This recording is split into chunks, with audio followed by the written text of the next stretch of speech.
कहते हैं परेशानी आविष्कार की जननी है। जी हाँ, यह उनके लिए हकीकत है जो विपत्तियों में अपने सर पीटने के बजाय हर माहौल को अपने अनुरूप ढाल लें और उसका लुफ्त उठाएं।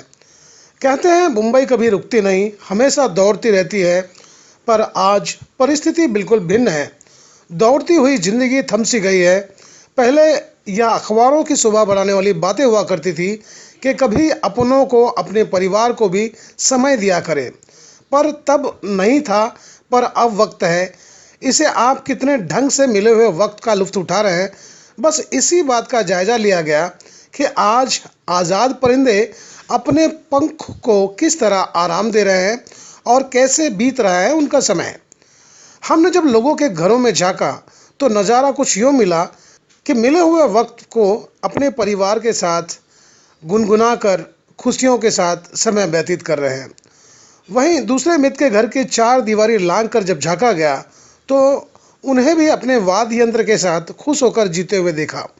हकीकत यह है कि सुर और ताल का संबंध दिल से जुड़ा है और दिल के तार परमात्मा से। जी हाँ, आप भी दिल की आवाज़ सुने तो हो सकता है आपके तार उस परमात्मा से जुड़ जाए। आदमी चाहे तो हालात कैसा भी हो, जो खुश रहना चाहे उसे आप दुखी नहीं कर सकते। जो समय मिला है उसका सदुपयोग कर ले।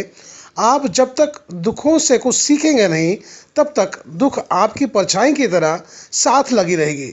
जिस दिन आपने दुख में खुशी कैसे मनाई जाती है ये आपने सीख लिया, आपको हैरत होगी कि उस दिन से आपके जीवन का दुख विदा हो जाएगा। यही चार दीवारी के भीतर आज देखने को मिली। आप भी देखें कि लोग अपना समय अपने घरों में किस तरह से व्यतीत कर रहे हैं। मैं आपको बताना चाहूँगा कि मैं फिलहाल इस वक्त नवी मुंबई नेहरू में मौजूद हूँ और आपको तो पता है कि जब से हमारे देश के प्रधानमंत्री नरेंद्र मोदी ने लोगों से ये अपील की है कि वो अपने अपने घरों में अपना समय व्यतीत करें ताकि कोरोना वायरस से उनकी हिफाजत हो सके और देश एक परेशानियों से बच सके। क्योंकि आपको जाहिर सी बात है कि अगर कोरोना वायरस के मरीज ज्यादा बढ़ जाएंगे तो देश आज इस स्थिति में नहीं है कि ज्यादा लोगों के इलाज वो करवा पाए। क्योंकि देश की जो जनसंख्या है उसके आधार पर अगर सोचा जाए तो देश विकट स्थिति में पहुंच जाएगी।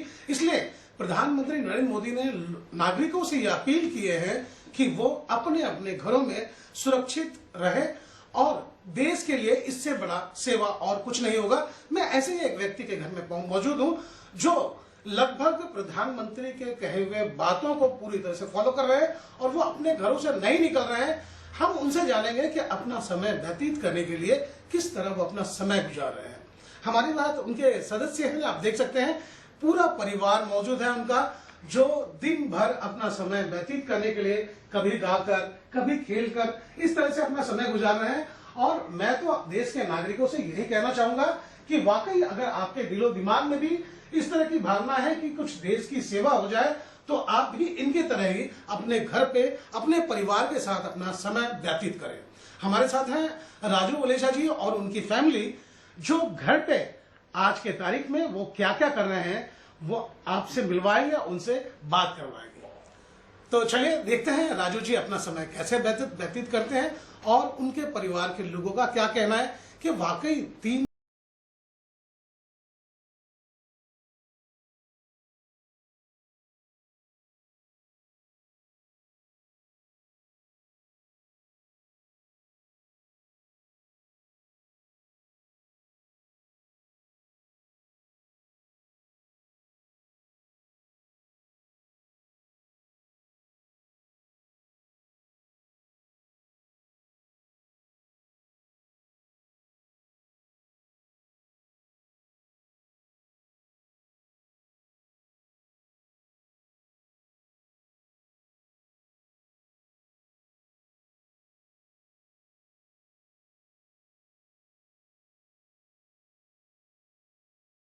तरह से आप अपने आप को अपने घर में कैद कर ले। कैसे समय बीत रहा है आपका? क्या बोरियत महसूस हो रही है घर में रहते हुए? क्योंकि लोग बाग तो आपको पता है कि घर में रहना ज्यादा पसंद नहीं कर रहे हैं, उनको लग रहा है कि जिसे जेल में बंद कर दिया गया हो। आपको कैसा लग रहा है, क्या महसूस कर रहे हैं, कैसे समय व्यतीत कर रहे हैं? ऐसे है कि जब से प्रधानमंत्री जी ने ऐलान किया कि आप लोग को 3 हफ्तों के लिए उधर रहना है घर पे, तो एक तो मैं उनको धन्यवाद देना चाहूँगा कि उनकी वजह से जो घर में लोगों की दूरियां थी वो काफ़ी नज़दीकियाँ हो गई है। ये इसके लिए उनको मैं बहुत बड़ा धन्यवाद देना चाहता हूँ कि उन्होंने सबको एक मौका दिया कि आपस में मिलजुल के रहने का। और दूसरा तो मेरे पास कुछ साधन है जिससे मैं और मेरी फैमिली एंटरटेनमेंट होती है। मेरे पास पर्सन कराओके के सिस्टम, म्यूजिक सिस्टम्स है जिसमें हम गाना गा के अपना टाइम पास कर लेते हैं। और दूसरा अगर कुछ वक्त मिलता है तो हम अपने परिवार वालों के साथ में लूडो खेल लेते हैं। तो इसी तरह हमारा टाइम पास हो जाता है।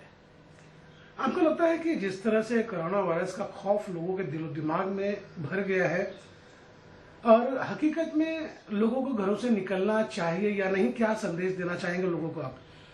बिल्कुल, जो प्रधानमंत्री जी ने बोला है उसका उनका हमको पालन करना चाहिए। और ये वो अपने लिए नहीं बोल रहे हैं, ये देशवासियों के लिए बोल रहे हैं। जिस तरीके से चाइना, इटली, यूएसए में हो रहा है वो कंडीशन हमारे हिंदुस्तान की नहीं होनी चाहिए। इसीलिए वो ज्यादा चिंतित है, हमारे सीएम ज्यादा चिंतित है, उद्धव जी ठाकरे। तो इसीलिए मैं सबसे कहना चाहूंगा कि आप अपने लिए घर से कृपा करके बाहर मत निकलिए। जी बाबू जी, आप क्या कहना चाहेंगे? आपको लग रहा है कि प्रधानमंत्री ने जिस तरह से लोगों को कहा है कि घरों में अपने अपने कैद रहे, तो इससे ये बीमारी का जो प्रकोप है वो नहीं बढ़ेगा? आपको क्या लगता है? डेफिनेटली नहीं बढ़ेगा, क्योंकि ये एयरबॉर्न डिजीज नहीं है, ये एक इंसान से इंसान को फैलता है। तो डेफिनेटली दूर रहने से हम इसको अवॉइड कर सकते हैं। जी, 3 सप्ताह की बात जो हो रही है, आप इससे कितना खुश हैं या कितना नाराज हैं? घर में रहने की वजह से लोगों की बेचैनियां, जाहिर सी बात है कि थोड़ी सी बढ़ गई है। हाँ नहीं, खुश तो बिल्कुल भी नहीं है, क्योंकि हमें टाइम ही नहीं है। विदाउट मेल्स हम काम कर रहे हैं राउंड द क्लॉक। सो हम तो काम करने में बिजी हैं। जी, समय कट रहा है या नहीं कट रहा है? हमारे पास समय ही नहीं है। आपके पास आज भी समय नहीं है, पहले भी समय नहीं था, ऐसा क्या बात है? जबकि आज समय नहीं है क्योंकि हम बहुत बिजी हैं। खाना पकाओ, उसके बाद चाय हो गया, उसके बाद वो बर्तन मांजो, उसके बाद डस्टिंग करो। सो राइट, राउंड द क्लॉक हम बिजी हैं। सर, सबसे पहले आपका परिचय जानना चाहेंगे? सर, मेरा नाम शंकर इंदौरकर, मैं नई मुंबई रहता हूँ और मैं फिल्म इंडस्ट्री में पिछले 30-35 साल से लगा रहा हूँ। और ओबो और करंगल जी और वायलिन वियोला इंस्ट्रूमेंट बजाता हूँ जी। और ये ओबो मुझे जुबिन मेहता ने गिफ्ट दिया था। ओके। और ये इंस्ट्रूमेंट है कोरंगले, इसको इंग्लिश हॉर्न भी बोलते हैं। अमेरिका में इसको इंग्लिश हॉर्न बोलते हैं और जर्मन लैंग्वेज कोरंगले। और ये पिछले 70-80 साल 70 इयर्स ओल्ड है। ये डैडी बजाते थे, उसके बाद मैं बजाता हूँ। तो शंकर जी, ये बताएं कि जिस तरह के आप इंस्ट्रूमेंट दिखा रहे हैं, क्या ये इंडिया में मिलता है या नहीं? नहीं, ये इंडिया में कहीं नहीं मिलता। कि इसका एक छोटा सा पार्ट्स या पैड भी खराब हो जाएगा तो मेरे को यहाँ नहीं मिलता है, मुझे ये फॉरेन से मंगाना पड़ता है या वहाँ भेज के रिपेयर करके मंगाना पड़ता है। Okay. पर इतना से ऐसा टाइम नहीं लगा कि मेरे को अभी, हालांकि ये थोड़ा सा इंस्ट्रूमेंट मेरा ये खराब हो गया है ओबो आज। हाँ, नहीं तो मैं आज ओबो बजाता था, पर इसकी जगह मैं आपको ये इंग्लिश ऑन पे कुछ चीज सुनाऊंगा। अभी ये खराब हो गया तो थोड़ा घर में ही बैठे बैठे भी मोदी साहब ने कहा है कि घर से बाहर नहीं निकलो, और इत्तेफाक से इंस्ट्रूमेंट भी मेरा थोड़ा खराब हो गया तो मैं इसके पीछे ही बैठा हूँ। सुबह से लेकर शाम तक मैं थोड़ा इसको रिपेयर करने का कोशिश कर रहा हूँ। ठीक है सर। और साथ में साथ इसका भी रियाज रहता है। मेरे बच्चे लोग भी घर में है, वो भी थोड़ा प्रैक्टिस करते रहते हैं। इस तरह से मेरा 21 दिन का टाइम इसी तरह से पास हो जाएगा। यहाँ तक और मैं सभी को बोलता हूँ कि जितने लोग हैं अपने घर में रहें, घर से बाहर ना निकले। और ये तो आर्ट है मेरे पास, और हर लोगों के पास अपने एक आर्ट रहता है जो बहुत लोग छोड़ देते हैं बचपन में। अगर आज 20 दिन में अगर वो चाहें लोग, दुनिया, तो अपना वो पुराना आर्ट्स निकाल सकते हैं, उसको रियाज कर सकते हैं या उसके ऊपर वर्कआउट कर सकते हैं, उससे कुछ नया चीज कर सकते हैं। यही मेरी आप सब लोगों से अनुरोध है।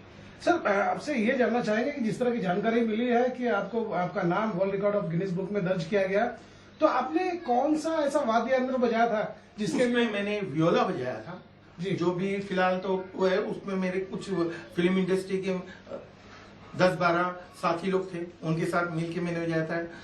उसमें मेन मेरे साथ में थे प्रकाश पटेल, जो उन्होंने कंडक्ट किया था, और हम लोगों ने साथ में गिनीज बुक में बजाया था और उनको उसका सर्टिफिकेट मिला है। सर एक बात जानना और चाहेंगे कि आप जो ये वाद्य यंत्र बजाना सीखे, ये कहाँ सीखे, कहाँ से आपको इस चीज का मतलब रास्ता मिला आपको? ये मेरे घर में ही मेरे पिताजी बजाते थे, लल्लूराम इंदौरकर इस बहुत अच्छा बजाते